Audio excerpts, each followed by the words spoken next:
Good morning, students. In previous class, we saw about ethics and safety measures in computing. What is ethics in computing? And there are 10 commandments, internet ethics, and the three unethical follows which you do not follow while using on or working on computer. Now, today we are going to see about unethical practices.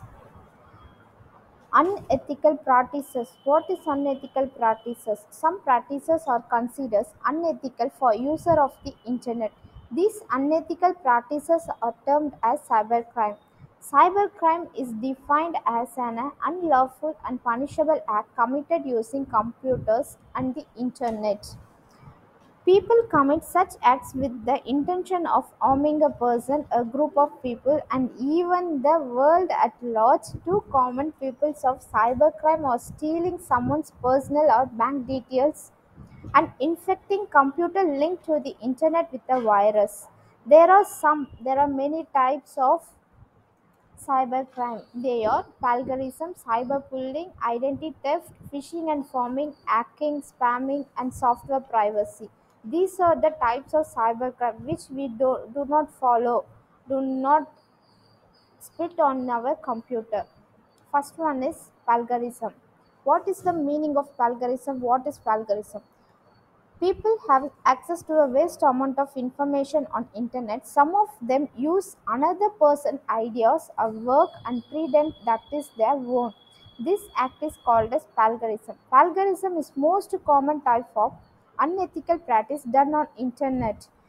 You can avoid plagiarism by rephrasing the original content and idea in your own words by giving the reference of the content at the work your work.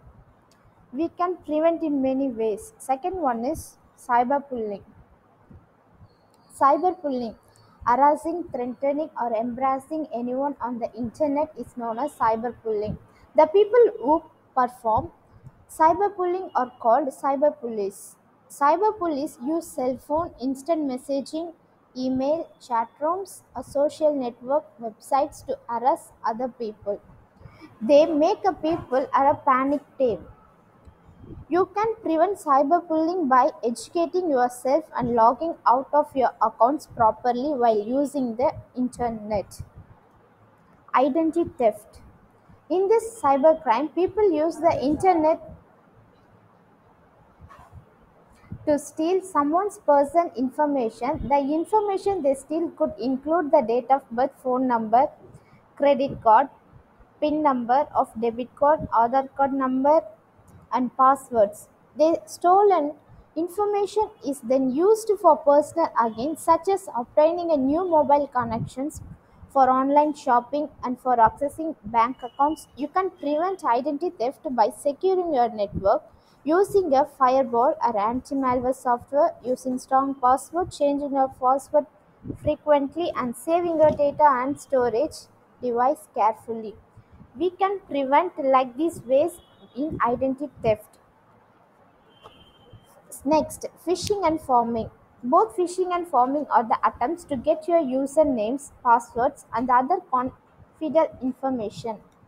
In a phishing attack, phishers lose a user via email to take website to fake website. They create a website that looks similar to website of a genuine company, such as bank. The email or web page prompts the user to update or validate her his personal information. This information is then used to withdraw funds from the user bank account. A person who carries out such activities is called phisher. In forming attack, when a user enters a genuine web address, formers redirect him to a strong website. Hacking. Hacking is the act of gaining access to someone else's computer for viewing, copying, or creating data on it. This is done with the help of computer programs. A person who carries out such activities is called as a hacker. The hacker is someone who legally breaks into computer system to damage or steal our information. These are the types of cybercrime.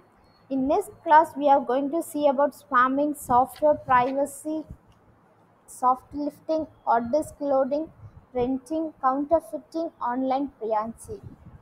Yes, thank you, students.